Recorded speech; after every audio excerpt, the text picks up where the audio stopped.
Food's ready, dig in! In this episode, we take a look at Food Wars: The Second Plate. The mind of a prodigy and the pen of a hentai artist gave birth to this odd concept that has captivated audiences due to its uniqueness and has enjoyed worldwide recognition within shonen manga. After its prequel's runaway success in 2015, Food Wars is back for a second serving. It is classified as an ecchi, school life show. Soma Yukihira has been helping out at his family's diner his entire life.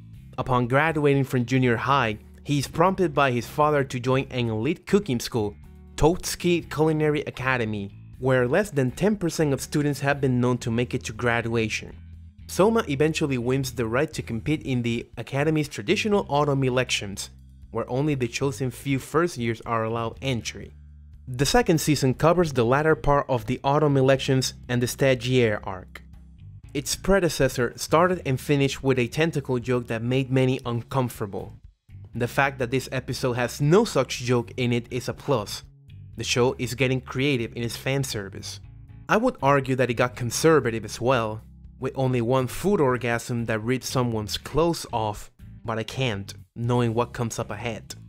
As ridiculous as the idea sounds, foodgasms are an essential part of the Food Wars formula. Without it, it'd be a glorified cooking show. That goes without mentioning that foodgasms played to Saeki's expertise. I was dubious of its predecessor's endpoint. Soma passed the preliminaries, yet the autumn election was far from over.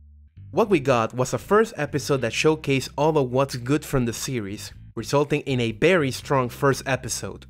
A reminder to those who are familiar with the first season of Food Wars, and a bold statement to new audiences as to what this is all about. I say it even invites them to check the first season out, since we're going full throttle here. Anything that expands the fan base should be looked with good eyes. This episode covers 5 manga chapters. What's the big hurry? When it was announced that Food Wars Season 2 is 13 episodes long, I feared this would happen. 13 episodes is not enough, and the series will feel rushed because of this. I can only imagine the headache the person in charge of series composition must have had allocating chapters on this series, only to reach a somewhat passable structure, given what he must work with. This begs the question, why wasn't Food Wars Season 2 made a 2-cour like its predecessor? The production committee didn't have problems before. I hope to see the start of the Moon Banquet Festival arc, but it's looking like it won't even make an appearance.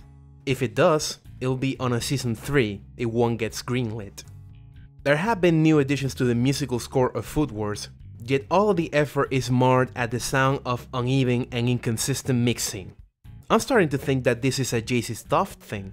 I noticed this in Danmachi, Food Wars Season 1, and even as far back as Bakuman.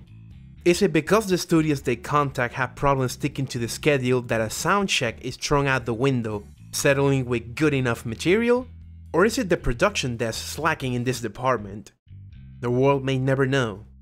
Good audio design is just as important as good animation, and I'm saddened that it often goes overlooked. That's Food Wars, and with it, another episode of Impressions. If you like this video, give it a thumbs up, and consider subscribing to see more content. Join me next time when we'll meet a girl on a mission from herself. Until then, with nothing more to say, signing out.